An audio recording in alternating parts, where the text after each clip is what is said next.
ગુજસીટોકનો ગુનો દાખલ થતાં સદામ ગેંગમાં ભયનો માહોલ. છેલ્લા 4 વર્ષથી ડોક્ટરના બંગલા પર કબજો કર્યો હતો. સદામ ગેંગે સામેથી બંગલાની ચાવી સ્પેશિયલ ઓપરેશન ગ્રુપને સોંપી.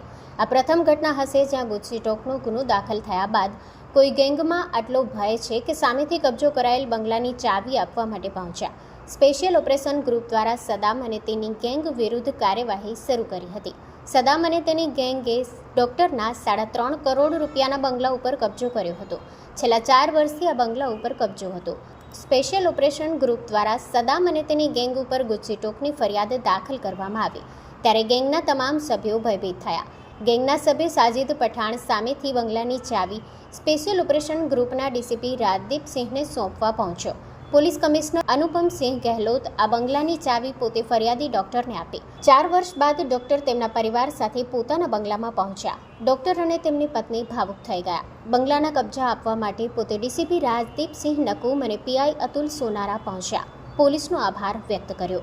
Bureau report Saturday news.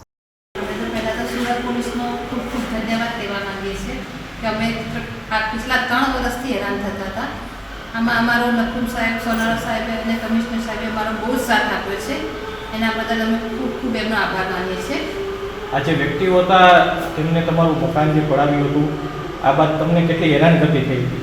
અમે પિછલા 3 વર્ષથી એના પાછળ એટલા બધા હેરાન થતા હતા ને કે અમે કોઈને કહી બી નથી શક્યા. અમે એના પાછળ બહુ જ મહેનત કરી છે. એ બહુ માથાભારે માણસ હતો ને કોઈના કયામાં આવતો નહીં હતો ને લુખ્ખી દાદાગીરી કરતો હતો અહીંયા આવીને અમારી પાસે. આ મકાન આજે મને મળી અને મને બહુ ખુશી છે.